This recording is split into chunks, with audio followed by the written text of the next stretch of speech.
desde niveles internacionales, una dictadura que llama elecciones. ¿Esto cómo entenderlo? Una dictadura que llama elecciones.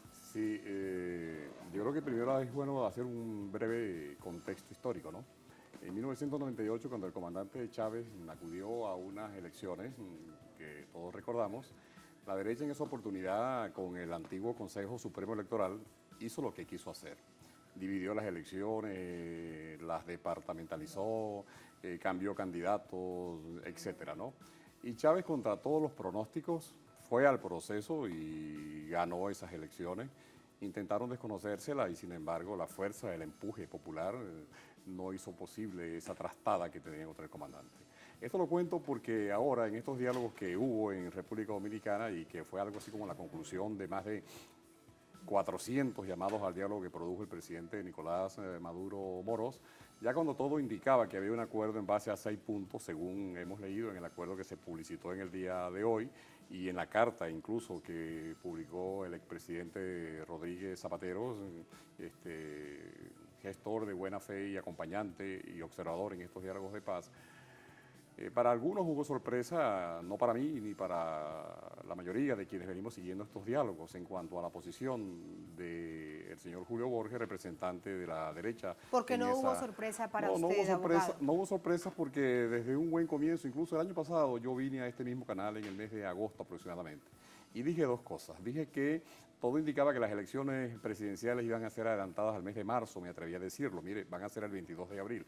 Y la segunda cosa que dije es que no creía en los diálogos que la derecha venía sosteniendo que iba a cumplir, iba a suscribir, etcétera, ¿no? Y mire, la realidad nos ha dado la razón.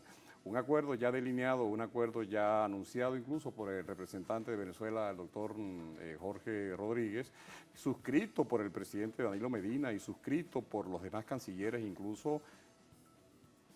De repente el señor Borges, todo indica que fue así, una llamada a esas horas de la noche, parece ser que le obligó a retractarse de lo que ya era un hecho, ya todo preparado para la firma, y simplemente se negó. Al otro día se aparece con un papel totalmente distinto al que habían discutido durante meses, durante semanas. Por supuesto, una posición indignante para la posición venezolana, para el gobierno venezolano, y de esa manera obviamente no era posible ningún tipo de acuerdo. En todo ¿Un caso, engaño para el país, incluso para quienes lo siguen? yo creo que un engaño para sus seguidores. Por eso en un artículo que escribimos el día de ayer decíamos que si había unos perdedores en Santo Domingo, eso lo era en primer lugar la administración Trump, que de una manera u otra viene incidiendo con presiones internacionales muy fuertes, no solamente contra la derecha venezolana, sino contra algunos gobiernos de América Latina. En segundo lugar, para algunos gobiernos como el de Colombia, como el de Argentina, el de Perú, que son los más asomados en esto de hacerle juego al Departamento de Estado norteamericano.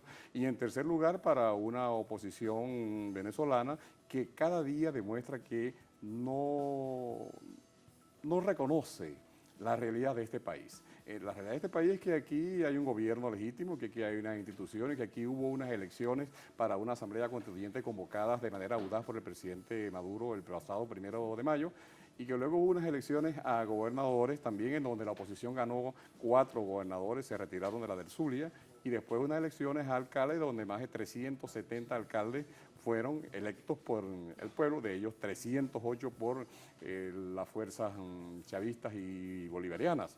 Bueno, pese a los problemas económicos que los hay, y yo creo que esta es una de las grandes fortalezas del chavismo, que no los desconoce, que no los oculta, que obviamente sabe que hay crisis, sabe que hay desabastecimiento, sabe que hay carestía, sabe que hay una inflación en cierta medida inducida por los manipuladores financieros que juegan con el famoso dólar de la frontera y de Miami, y que han hecho prácticamente imposible que los sectores más vulnerables de la población venezolana accedan a los artículos de primera necesidad. Y con todo y eso, mire, una participación superior al 50% en elecciones de gobernadores y de alcaldes demuestran y evidencian que este país, si algo quiere, es vivir con tranquilidad, vivir en paz y entenderse. Y parece que la derecha no entiende eso.